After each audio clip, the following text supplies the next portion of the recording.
সমিতিকে আদিবাসীদের উচ্ছেদ হচ্ছে কিনা কেন্দ্র সরকার জবাব দাও। জবাব দাও। তোমায় দিতে হবে। দিতে হবে। बोल 85 जय मूल्यवान। आज मैं आप लोगों के सामने बोलने से पहले हमारे जितने भी मूल निवासी महापुरुष हैं उन सभी मूल निवासी महापुरुषों को नमन करते हुए आज के इस धारणा प्रदर्शन DNR मोड में जो संगठित हुआ है, ये राष्ट्रव्यापी ये दूसरे चरण का ये जो धारणा प्रदर्शन है, इसके बारे में मैं आप लोगों के सामने 2-4 बातें मैं रखना चाहता हूँ। ये धारणा प्रदर्शन सिर्फ किसी राज्य में सीमित नहीं, पूरे भारतवर्ष में आज ये धारणा प्रदर्शन करने की आवश्यकता क्यों पड़ी।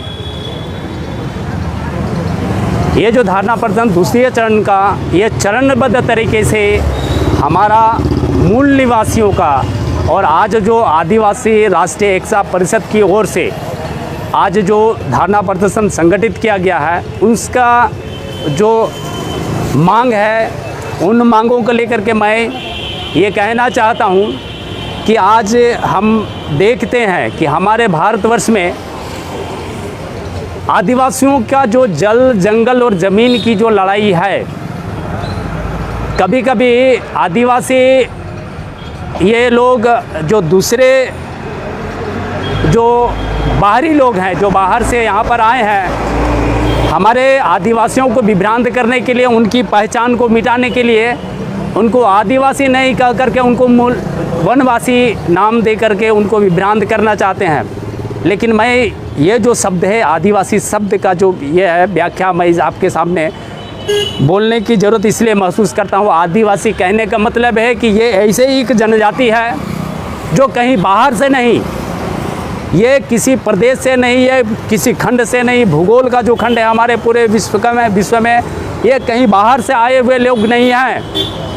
जब से इस धरती पर सृष्टि का विकास हुआ, जब से एक कोशिका से बहुकोशिकीय प्राणी, उसके बाद जैसे जैसे मानव का जो विकासवाद का जो सिद्धांत है, उस हिसाब से जो मानव का जो सृष्टि हुआ, आदिवासी यहीं पैदा हुए और आज भी यहीं है। इसलिए ये आदिवासी यहाँ के मूल निवासी हैं और उनका जो जल जंगल और ज़मीन का जो अधिकार है, जो लड़ाई लड़ रहे हैं, आज उन्हें जंगल से, ज़मीन से और उनका जो मूल जगह है उनसे उनको विच्छेद किया जा रहा है।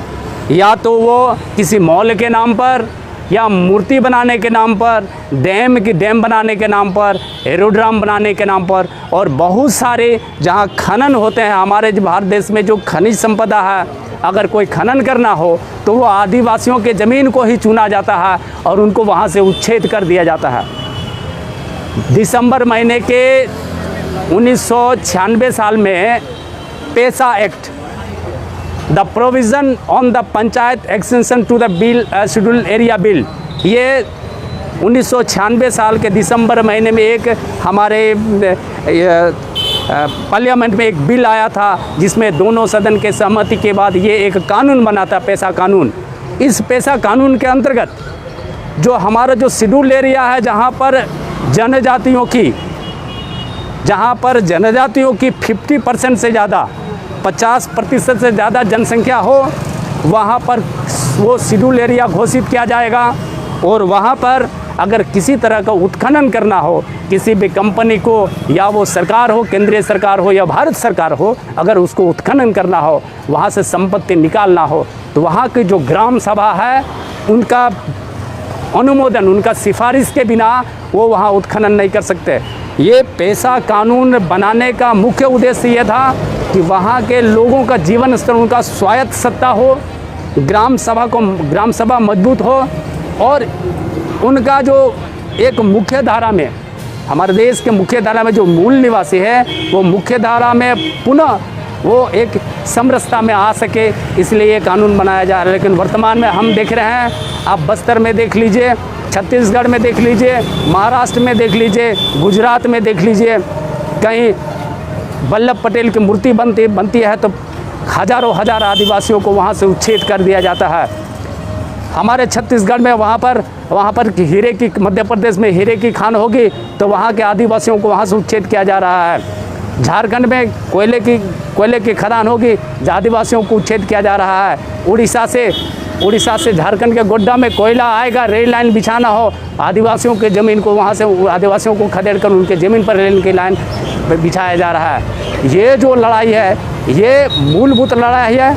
उसके साथ साथ प्रत्येक दिन हम मीडिया में, या चाहे वो प्रिंट मीडिया हो या इलेक्ट्रॉनिक मीडिया हो या सोशल मीडिया हो, हम देखते हैं कि हमारे आदिवासी मूल निवासी हैं, उनके बहनें, उनके ऊपर, उनके जीवन यापन के ऊपर, उनके घर के ऊपर, उनके समाज के ऊपर, उनके शरीर के ऊपर उनका यौन शोषण होता है, उनके साथ बलात्कार किया जा रहा है, मारा पीटा जा रहा है, जमीन उनको घर से खदेड़ा जा रहा है, उनके घर को आग लगाया जा रहा है। मैं अगर ये जो दुख की बात, ये आंदोलन का मूल कारण जो आज हम यहाँ एकत्रित हुए हैं, ये इसका बखान करने जाऊँ तो मुझे बहुत समय लगेगा।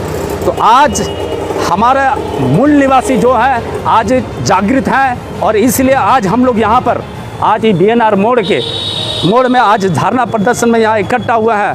हम हमारे देश की सरकार और हमारे राज्य की सरकार को ये बता देना चाहते हैं, हमारा मूल निवासी, हमारा आदिवासी भाई बहन जागृत है और अपने अधिकारों को समझने लगा है। आप उनको बेवकूफ़ नहीं बना सकते, आप उनको वहाँ से उच्छेद नहीं कर सकते। अगर ज़रूरत पड़ी तो हमारे जो मूल निवासी भाई बहन हैं, हमारा जो आदिवासी भाई है, वो अपना प्राण भी उत्सर्ग कर सकता है अपने अधिकारों की रक्षा के लिए। आज हम जागे हुए हैं और मैं आप लोगों के सामने और ज़्यादा नहीं बोलूँगा, और भी हमारे वक्ता हैं। इतना बोल करके मैं सभी पुनः फिर हमारे जितने मूल निवासी महापुरुष हैं, सबों को पुनः एक बार नमन करते हुए मैं अपना ये छोटा वक्तव्य समाप्त करता हूँ।